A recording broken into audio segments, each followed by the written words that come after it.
नमस्कार। प्रस्तुत है आज की टॉप फाइनेंशियल न्यूज। तो शुरू करते हैं। भारत की आर्थिक वृद्धि दर साल 2026 में 7.4% के करीब होगी। MOSPI द्वारा जारी पहले अग्रिम अनुमानों के अनुसार विनिर्माण और सेवा क्षेत्रों में मजबूती के कारण भारत की वास्तविक GDP वृद्धि दर 7.4% रहने का अनुमान है, जो इसे दुनिया की सबसे तेज अर्थव्यवस्था बनाए रखेगा। अमेरिकी राष्ट्रपति ट्रंप की टैरिफ धमकियों के कारण भारतीय शेयर बाजार में भारी गिरावट।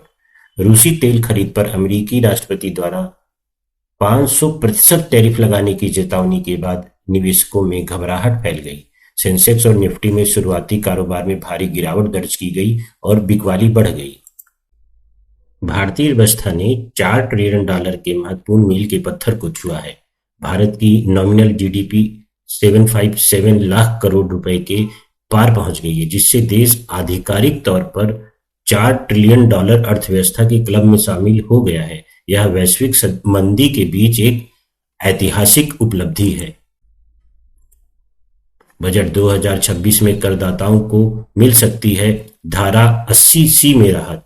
वित्त मंत्रालय आगामी बजट में मध्यम वर्ग को राहत देने के लिए धारा 80C के तहत कटौती की सीमा बढ़ाने पर विचार कर रहा है।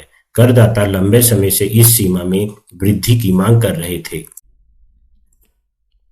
इन्फोसिस ने AI एजेंट डेविन की तैनाती हेतु कॉग्निशन के साथ एक बड़ा समझौता किया।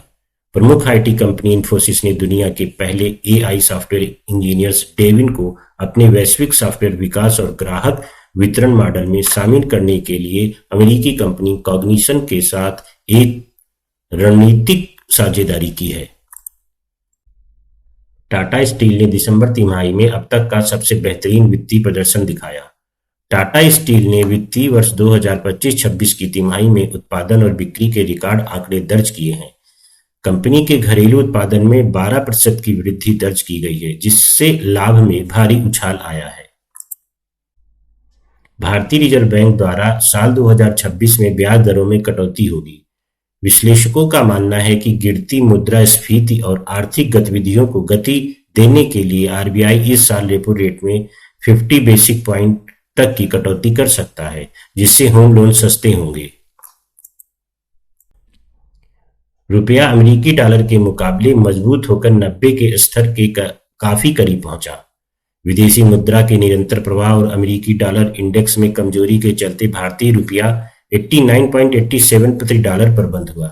यह पिछले कई महीनों में भारतीय मुद्रा का सबसे मजबूत स्तर है।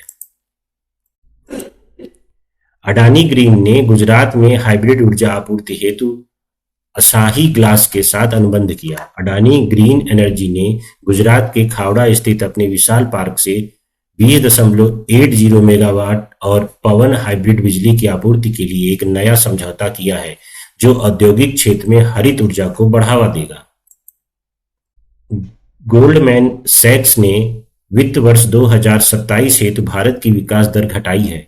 वैश्विक निवेश बैंक गोल्डमैन सैक्स ने अगले वित्त वर्ष FY27 के लिए भारत की GDP वृद्धि का अनुमान 6.8% रखने की संभावना जताई है, जो मौजूदा वर्ष के 7.4% के अनुमान से थोड़ा कम है।